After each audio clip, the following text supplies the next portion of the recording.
All types of automotive oil તરીકે દેશભરમાં જાણીતી બનેલા પ્રીમિયમ સિન્થેટિક એન્જિન ઓઇલ એવા મેક લ્યુબ્રિકન્ટ્સની ડીલરશીપના શાખાનો વાપીમાં શુભારંભ કરવામાં આવ્યો છે. વાપી જીઆઈડીસી 3rd ફેઝમાં આવેલ સાવલા લેમિનેટ્સ સામે આવેલ પ્લોટ નંબર 1003/2 ખાતે એસપી લ્યુબ ઓઇલ એલએલપી પેઢીની ઓફિસ ધરાવતા હેમાંગ શાહ, મિલિંદ તાંબોલી અને જયમીન દેસાઈ દ્વારા આ શુભારંભ કરવામાં આવ્યો હતો, જેનું BPCL executive director lube Shubhankar Sen, regional manager west Kumarnandan સિંઘે, બીપીસીએલના HR head, territory manager, sales officer અને ડીલરશીપ પેઢીના ભાગીદારોની ઉપસ્થિતિમાં રિબિન કાપી કેક કટિંગ કરી પ્રારંભ કરાવ્યો હતો, જેઓએ આ પેઢીને ઉત્તરોત્તર પ્રગતિ કરે તેવી શુભકામના પણ પાઠવી હતી, તેમજ મેક લ્યુબની ગુણવત્તા અંગે તેમજ તેની વિશ્વસનીયતા અંગે પોતાના મંતવ્યો રજૂ કર્યા હતા. વાપીના 3rd ફેઝ ખાતે આવેલ એસપી લ્યુબ ઓઇલ એલએલપી ખાતે શરૂ કરાયેલા આ શાખા ઉપરાંત બીપીસીએલ લ્યુબના અધિકારીઓએ અને ચનોદ ખાતેના અશ્વિન ઓટોમોબાઇલ્સ મેક સર્વ ગેરેજ તેમજ ઉમરગામ ખાતે પ્રિન્સ ઓટો કેર મેક સર્વ ગેરેજ ખાતે પહોંચી આ એન્જિન ઓઇલનું વેચાણ કરવા બદલ આભાર પ્રગટ કર્યો હતો. ચનોદ ખાતેના અશ્વિન ઓટોમોબાઇલ્સ મેક સર્વ ગેરેજ ખાતે પણ તમામનું ઉમળકાભેર સ્વાગત કરવામાં આવ્યું હતું. એસપી લ્યુબ ઓઇલ એલએલપી પેઢીના ભાગીદારો દ્વારા શરૂ કરાયેલ આ શાખા મારફતે સમગ્ર વલસાડ અને સંઘ પ્રદેશ દાદરા નગર હવેલી અને દમણમાં પણ મેક લ્યુબનું વેચાણ કરવામાં આવશે. આ પ્રસંગે એસપી લ્યુબ ઓઇલ એલએલપીના તમામ ડાયરેક્ટરોએ અને વિશેષ ઉપસ્થિત રહેલા પ્રશાંત તંબોલીએ બીપીસીએલ લ્યુબના અધિકારીઓનું ઉત્સાહભેર સ્વાગત કર્યું હતું, તેમજ કંપનીની આ પ્રોડક્ટને વધુમાં વધુ વાહન ચાલકો, માલિક, ટ્રાન્સપોર્ટરો સુધી પહોંચાડી બીપીસીએલની ટોચની કંપની બનાવવામાં સિંહફાળો આપશે તેવો કોલ આપ્યો હતો. ઉલ્લેખનીય છે કે બીપીસીએલનું મેક લ્યુબ્રિકન્ટ્સ એ ઓટોમેટિવ ઓઇલ બ્રાન્ડ છે, જે ટ્રક, ટ્રાન્સપોર્ટરો માટે તેમજ અન્ય તમામ પ્રકારના વાહનો જેવા કે હેવી અને કમર્શિયલ વાહનો, 4વ્હીલર અને 2વ્હીલર વાહનોના એન્જિન માટે મહત્વનું અને પ્રથમ પસંદગીનું ઓઇલ બની રહ્યું છે.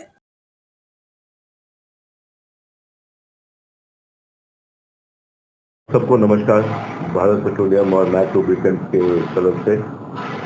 और सबसे पहले मैं बधाई देना चाहूँगा हमारे एसपी लूब ऑयल जो हमारे नए फैमिली मेंबर्स बने हैं अभी, और जयमीन भाई, हेमंग भाई, मिलिंद भाई, आप सबको welcome to BPCL Mak lubricants का फैमिली। हम हमारे जितने चैनल पार्टनर्स हैं उनके साथ हम कोई फासला नहीं रखते हैं। हम अपना फैमिली को बढ़ाते हैं और फैमिली को एक साथ लेके चलते हैं, यही अपना मकसद है। और बीपीसीएल का यही मकसद है जिससे बीपीसीएल आगे बढ़ा है और बढ़ रहा है, क्योंकि हम सारे अपने चैनल पार्टनर को साथ में लेके चलते हैं। तो जब से हमारा 1976 साल में बीपीसीएल नेशनलाइजेशन, कमर्शियल नेशनलाइजेशन होने के बाद बीपीसीएल बना, तब से अपना यही ऑब्जेक्टिव था कि जैसे जैसे देश की प्रगति हो रही है वैसे ही हमारा देश में हर कोने में हमारा प्रोडक्ट का रीच होना चाहिए। और मैक लुब्रिकेंट्स एक ऐसा कैटेगरी है जो कि इंडस्ट्रियलाइजेशन, जैसे जैसे मैकेनाइजेशन बढ़ रहा है कंट्री में, जैसे जैसे इकोनॉमी का ग्रोथ हो रहा है और नए नए इक्विपमेंट्स आ रहे हैं, नए नए फैक्ट्रीज बन रहे हैं, हर सेक्टर में अलग अलग तरह का प्रोग्रेस हो रहा है, और सब तरह के मशीनरी में जो एक कंसिस्टेंट जो एक प्रोडक्ट चाहिए वो है लुब्रिकेंट। क्योंकि कहीं पे अगर मशीनरी हो वहाँ पे फ्रिक्शन दूर करने के लिए ये एक प्रोडक्ट ऐसा प्रोडक्ट है जो कि सब तरह के इंडस्ट्री में ये इसका रिक्वायरमेंट है। और हमारा बीपीसीएल देश का नंबर 2 कंपनी है नेशनल ऑयल कंपनीज में, और हम खुद अपना ही जो प्रोडक्ट्स हैं हम खुद अपना ही बनाते हैं। हमारा जो रिफाइनरी है वो बीपीसीएल के चेंबूर में, बॉम्बे में जो रिफाइनरी है वो देश का सबसे पुराने रिफाइनरीज में माना जाता है और सबसे वर्सटाइल रिफाइनरीज में माना जाता है। तो उस रिफाइनरी में हम एक प्रोडक्ट को हम वहाँ पे प्रोड्यूस करते हैं जिससे लुब्रिकेंट बनता है, और वो उसको बोलते हैं base oil. Mak base oil से ही सारे लुब्रिकेंट्स बनते हैं और हम ये गर्व से कहना चाहते हैं कि हमारा जो मैक बेस ऑयल जो हम बनाते हैं अपने रिफाइनरी में वो विश्व के प्रथम बेस ऑयल है, सबसे श्रेष्ठ बेस ऑयल है और it is one base oil जो कि जिसके चलते बहुत सारे लुब्रिकेंट्स का फॉर्मुलेशन अलग अलग एप्लीकेशंस में अप्रूव हुआ है हमारे बेस ऑयल के चलते।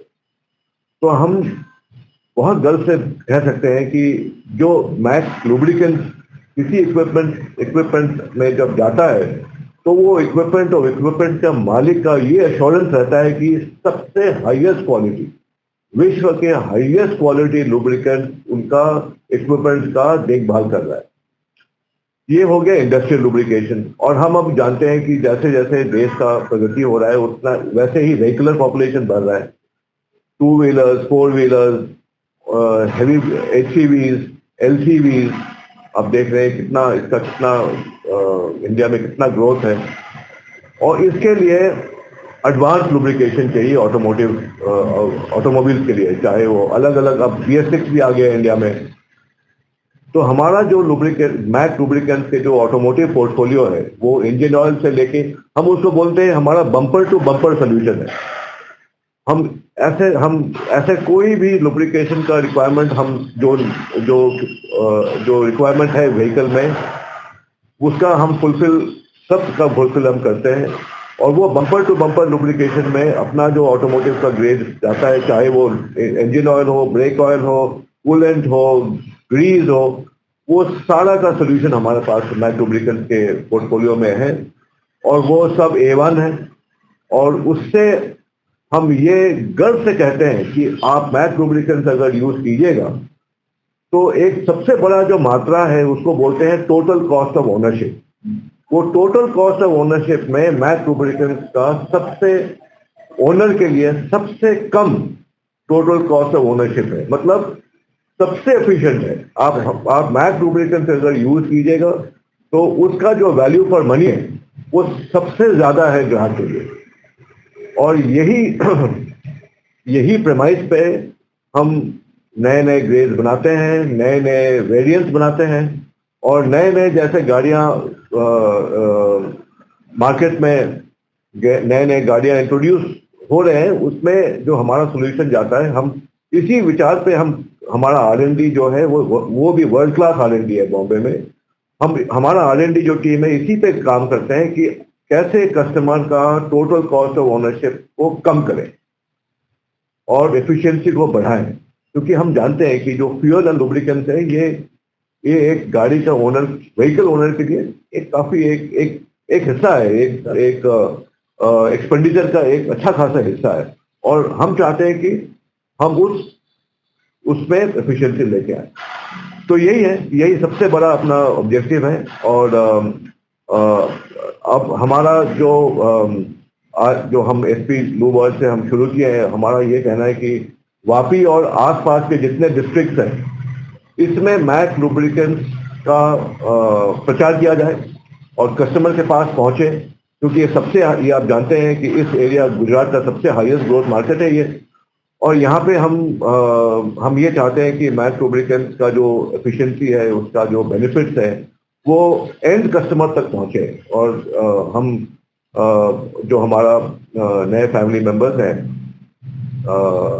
हेमंत भाई, मिलिंद भाई और जयन भाई से हमारा यही गुंजाइश है कि कस्टमर के पास ये हमारा जो बेनिफिट है, ये बेनिफिट को समझाएं और उनको ये लगे कि हम यूज किए हैं तो ऐसा प्रोडक्ट यूज किए हैं जो कि हमारा सबसे अच्छा बेनिफिट हमें मिल सके।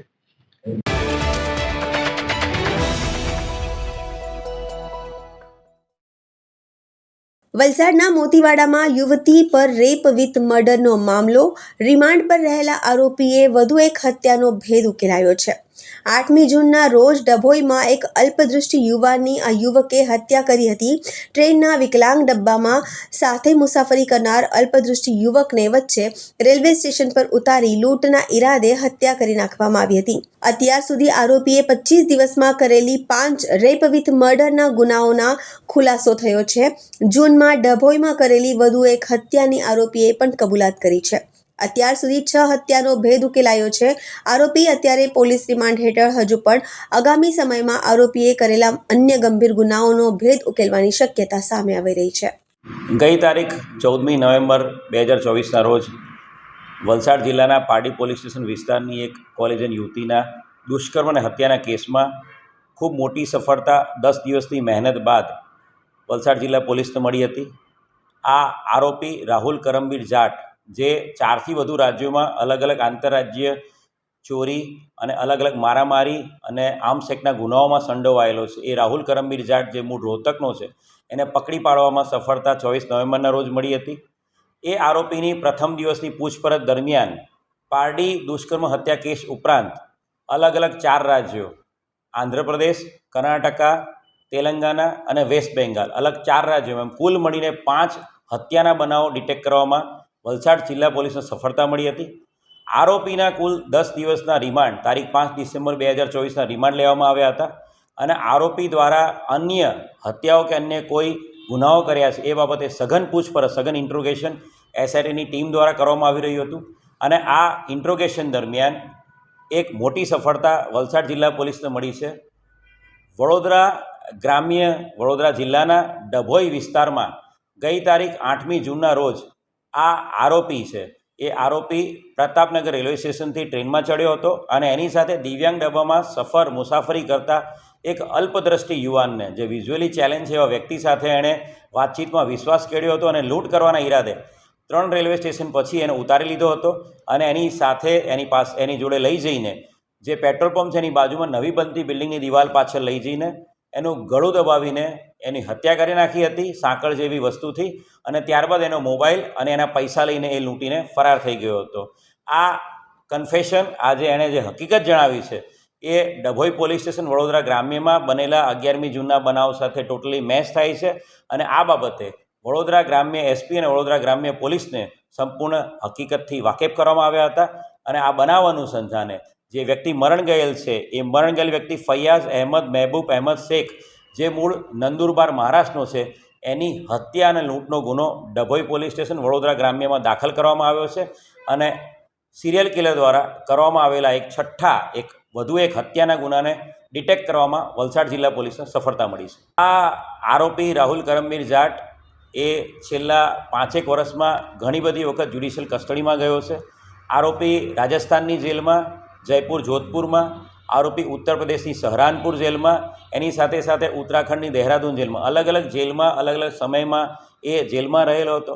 એની જ્યુડિશિયલ કસ્ટડીના સમય સિવાયના સમયમાં એના દ્વારા કરવામાં આવેલા રોડવેઝમાં જે નોકરી, જે ડ્રાઈવરી ક્લીનરી કરતો હતો, એ રોડવેઝમાં જે કામ કરતો હતો, એ બધો ડેટા મેળવવામાં આવી રહ્યો છે અને એના દ્વારા સમગ્ર રાજ્યમાં અને સમગ્ર દેશમાં કોઈપણ જગ્યાએ કોઈ ટ્રેનની અંદર ચાલુ ડબ્બામાં કોઈ લાશ મળેલી હોય, ચાલુ ટ્રેનમાં કોઈ ડબ્બામાં, એ બાબતે સ્ટેટ ક્રાઇમ રેકોર્ડ બ્યુરો અને નેશનલ ક્રાઇમ રેકોર્ડ બ્યુરો સાથે પણ સંપર્ક કરવામાં આવ્યો છે અને અલગ અલગ રાજ્યોના તમામ રેલવેના એસપી સાથે અમે સીધા સંપર્કમાં છીએ અને આવા કોઈપણ બનાવ બાબતે જે આરોપી છે એની સાથે પૂછપરછ પણ કરવામાં આવે છે અને આરોપીના ટેકનિકલ ડેટા સાથે એનું મેચિંગ કરવામાં આવે છે અને આ બાબતે આરોપીની જે મૂવમેન્ટ છે એ મૂવમેન્ટ ટેકનિકલ ડેટા આધારે અમને ખ્યાલ આવી હતી અને આરોપીની મૂવમેન્ટની સાથે સાથે મેં આપને કહ્યું એ પ્રમાણે સમગ્ર રાજ્યના અલગ અલગ પ્લેસીસ પર જે દાખલ થયેલા અનડિટેક્ટ બનાવો છે, જે બનાવોમાં શંકાસ્પદ કંઈ પણ જણાયું છે એવો ડેટા કલેક્ટ કરવામાં આવ્યો હતો અને એ ડેટાના આધારે આરોપીની જે મૂવમેન્ટ છે એ બાબતે પૂછપરછ કરવામાં આવી હતી.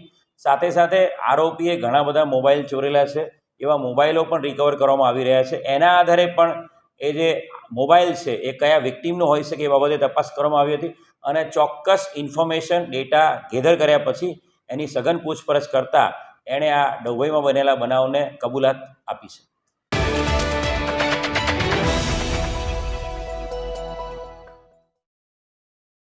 ગૃહિણી માત્ર ઘરકામ જ નહીં પરંતુ દરેક જગ્યાઓ પર આગળ હોય છે. રાજ્યના એક નાના શહેર એવા વલસાડ ખાતે રહેતી ગૃહિણી દ્વારા દેશનું નામ રોશન કર્યા છે. રશિયા ખાતે યોજાયેલી વર્લ્ડ પાવર લિફ્ટિંગ ચેમ્પિયનશિપમાં ભારતનું પ્રતિનિધિત્વ કરી 2 ગોલ્ડ સ્કોટ્સ અને ડેડલિફ્ટમાં 3 સિલ્વર મેડલ જીત્યા છે. અને પાવર લિફ્ટિંગમાં રશિયા ખાતે 60 કિલો વજનમાં 145 કિલો અને 150 કિલોના વજન ઉચકીને નવા વર્લ્ડ રેકોર્ડ પણ બનાવ્યા છે. વલસાડના તિથલ રોડ પર રહેતા કૃષ્ણા કદમ, જે પોતે 27 વર્ષના છે, જેમના લગ્ન મહેરજાડ પટેલ સાથે 4 વર્ષ અગાઉ થયા હતા. મહેરજાડ પટેલ પોતે પણ પાવર લિફ્ટિંગ કરતા હતા અને લગ્ન બાદ અન્ય કારણોસર આ પાવર લિફ્ટિંગ બંધ કરવામાં આવ્યું હતું. પરંતુ તેમને એક નિશ્ચય કર્યો હતો કે તેમની પત્ની અને તેઓ દ્વારા પ્રશિક્ષણ આપવામાં આવશે, જે બાદ 4 વર્ષની તેમને પ્રશિક્ષણ આપવાનું શરૂ કર્યું હતું. ત્યારબાદ તમામ દિવસોમાં ડાયટ સહિત પાવર મીટર માટે આહાર સહિતનું શિસ્તબદ્ધ રીતે સંચાલન કરવામાં આવતું હતું અને તમામ પ્રકારના પ્રશિક્ષણ આપવામાં આવતા હતા. તેમને લગ્ન જીવનમાં 3 વર્ષની પુત્રની પ્રાપ્તિ થઈ છે, જે બાદ પણ તમામ દિવસોમાં પોતાની પત્ની અને તેમના દ્વારા પ્રશિક્ષણ અને વર્કઆઉટ કરાવવામાં આવતું હતું. પત્ની કૃષ્ણા દ્વારા તમામ વર્કઆઉટ અને ડાયટનું ખૂબ જ શિસ્તબદ્ધ રીતે આહારનું પાલન કરવામાં આવતું હતું. તેઓ ગૃહિણી સાથે પાવર લિફ્ટર તરીકે પણ ભૂમિકા ભજવતા હતા. રશિયામાં આયોજિત પાવર લિફ્ટિંગની મોટી વર્લ્ડ ચેમ્પિયનશિપમાં તેઓએ ભાગ લીધો હતો, જેમાં તેમના દ્વારા 60 કિલો વજનમાં 145 અને 150 કિલોમાં 2 નવા વર્લ્ડ રેકોર્ડ પણ બનાવ્યા હતા. તેમના દ્વારા 2 ગોલ્ડ અને 3 સિલ્વર મેડલ. ઇતિહાસે 3 વર્ષનું બાળક હોવા છતાં પણ ગૃહનું સંચાલન અને એક પણ દિવસનો વર્કઆઉટ બંધ ન કરી પાવર લિફ્ટિંગ કરી રશિયામાં જઈ જીત મેળવી ભારતનું નામ સહિત વલસાડનું નામ તેમના દ્વારા રોશન કરવામાં આવ્યું છે.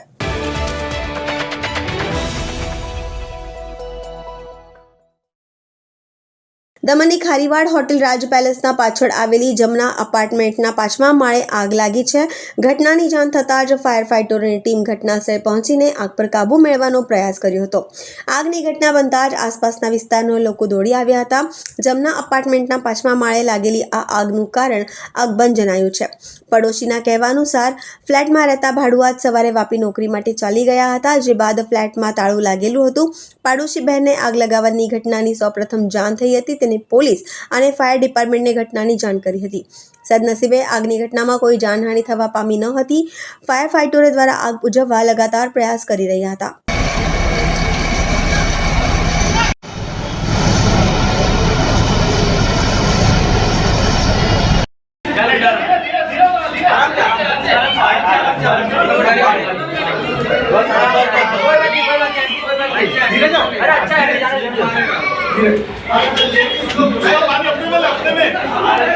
अभी तो एक है चल जा चल ले सुन ले आराम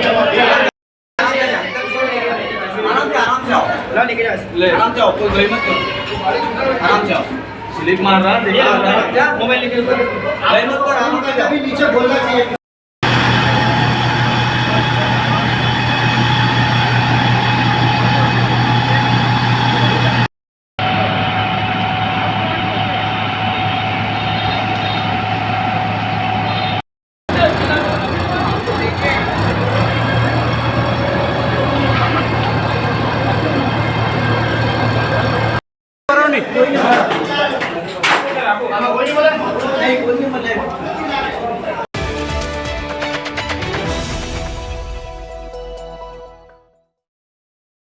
વાપી વુમન્સ ક્લબ દ્વારા બ્લોસમ મેટર્નિટી હોસ્પિટલ ડોક્ટર વંદના ખલાસીના માર્ગદર્શન હેઠળ સર્વિકલ કેન્સર લસીકરણ કેમ્પનું સફળ આયોજન કરવામાં આવ્યું હતું. આ કેમ્પમાં 100 છોકરીઓને HPV રસીના 2 ડોઝ માત્ર 200ના ખૂબ જ ઓછા દરે ઉપલબ્ધ કરાવવામાં આવ્યા હતા, જ્યારે બજારમાં આ રસીની કિંમત 4000 થી 5000 હોય છે. આ ચેરિટી પ્રોજેક્ટ વાપી વુમન્સ ક્લબના પ્રમુખ શિલ્પા અગ્રવાલ અને સચિવ સાધના બાજપાઈના નેતૃત્વમાં સફળ બન્યો હતો. સ્થાપક સભ્ય રાજકુમારી બાફના, આશા અગ્રવાલ, કિરણ શંખલા અને મંજુ બેરિયા તેમજ ભૂતપૂર્વ પ્રમુખ સરોજ સુરાનજીની ઉપસ્થિતિએ આ કેમ્પને વધુ ઉત્સાહભર્યું બનાવ્યું હતું. ક્લબના સભ્યો સુમન અગ્રવાલ, પુષ્પા, લક્ષ્મી અને પ્રીતિ કોચરે કેમ્પના વ્યવસ્થાપનમાં મહત્વનું યોગદાન આપ્યું હતું. જેના લીધે સમગ્ર કેમ્પ ખૂબ જ સુવ્યવસ્થિત રીતે પૂર્ણ થયો હતો. ખજાનચી સુનંદા જોશીએ આ કેમ્પ માટે આશીર્વાદ અને આભાર વ્યક્ત કર્યા છે. આ કેમ્પ માટે ફંડ વાપી વુમન્સ ક્લબ દ્વારા આયોજિત બેંગો નાઇટ દ્વારા એકત્રિત કરવામાં આવ્યું હતું. ક્લબનો આગામી પ્રોજેક્ટ સાડીથોન સિઝન 2 છે, જે પણ સર્વિકલ કેન્સર માટે સમર્પિત રહેશે. વાપી વુમન્સ ક્લબ દ્વારા કરવામાં આવેલા આ યત્નને ઘણું પ્રોત્સાહન મળ્યું છે અને આ અભિગમ સમાજ માટે એક પ્રેરણારૂપ છે.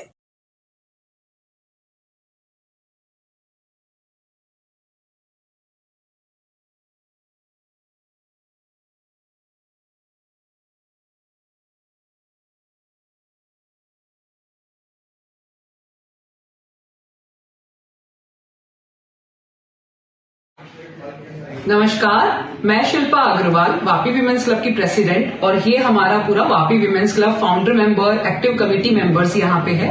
आज 1 दिसंबर को हमने एचपीवी वैक्सीन सर्वाइकल कैंसर के लिए जो होता है उसके टीकाकरण का कैंप रखा है.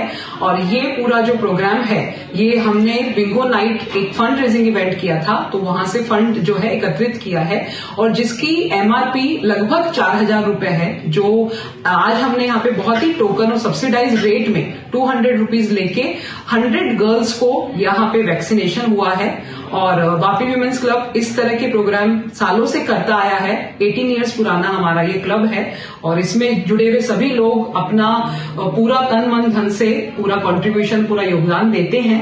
और आगे क्लब के बारे में थोड़ी जानकारी हमारे फाउंडर मेंबर्स देंगे. हमने ये क्लब 18 साल पहले 7 मेंबर्स ने स्टार्ट किया था. उसको लेकर अब तक 18 साल में हमने काफी ये काम किए हैं, सोशल वर्क्स किए हैं.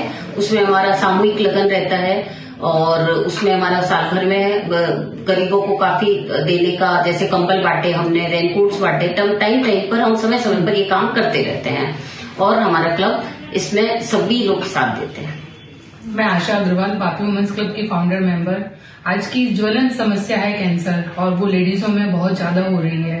बाकी के सोशल काम तो हमारे वापी वुमेन्स क्लब करता ही रहता है, पर इस बार हमने कैंसर को टारगेट बनाया है, जिसके लिए हमने फंड रेजिंग किया था और हम 100 लड़कियों को अब आज हमने कैंसर की वैक्सीनेशन दी है. Thank you. हमारी सेक्रेटरी भी. हाँ, मैं Sadhana Vajpayee, secretary Vapi women's club. हमारे सोशल वर्क तो बता दिए गए हैं, बहुत करते हैं हम, लेकिन साथ ही साथ हम एंटरटेनमेंट का भी करते हैं. पिकनिक ले जाते हैं, बच्चों के डांस कंपटीशन है, म्यूजिक कंपटीशन है, गेम्स बच्चों के लिए कराते हैं, स्पोर्ट्स डे अभी हमारा करने का प्रोजेक्ट आ रहा है. तो हमारा क्लब सोशल वर्क के साथ साथ एंटरटेनमेंट और एवरीथिंग लाइफ के सारे एस्पेक्ट्स जो होते हैं उनको लेके चलता है. सरोज जी. मैं वापी वुमेन्स क्लब में फास्ट प्रेसिडेंट सरोज सुराना. मैं वापी वुमेन्स क्लब से जब से शुरू हुआ तब से जुड़ी हूँ और सारे काम ऐसे बहुत लगन मन धन से करती हूँ और आगे करती रहूंगी. धन्यवाद. मैं सुमलता अग्रवाल, कमेटी मेंबर्स. आज हमारे 18 साल से वापी वुमेन्स क्लब बना है, मैं उसके साथ में 18 साल से जुड़ी हुई हूँ और हमारा वापी वुमेन्स क्लब बहुत एक्टिव है. और इस साल की जो प्रेसिडेंट शिल्पा अग्रवाल जो बनी है वो भी बहुत एक्टिव है. अभी ये जो सर्वाइकल का वैक्सीनेशन का प्रोजेक्ट लेके आई है, ये बच्चियों के लिए बहुत भले का काम है, कार्य है और बहुत अच्छा कार्य है. Thank you. पुष्पा जी. पुष्पा त्रिवेदी. मैं भी 8 वर्ष से वापी विमेंस क्लब से जुड़ी हुई हूँ और काफी अच्छे विमेंस क्लब प्रोग्राम करते हैं, लेकिन इस साल तो तन तोड़ काम हुए हैं. जैसे शिल्पा जी जो प्रेसिडेंट बहुत ही एक्टिव हैं और उनके साथ साधना जी सेक्रेटरी जुड़ी हुई है. ये पूरी टीम बहुत एक्टिव है और बहुत अच्छे कार्य. अभी साड़ीथॉन भी होने जा रहा है. पिछले साल भी बहुत बढ़िया साड़ीथॉन गया था, सक्सेस रहा. तो जोरदार हम इनके लिए एक पेड़ जरूर करेंगे सभी के लिए. तो हम सब मिलकर यही कहना चाहेंगे कि वापी विमेंस क्लब रॉक्स.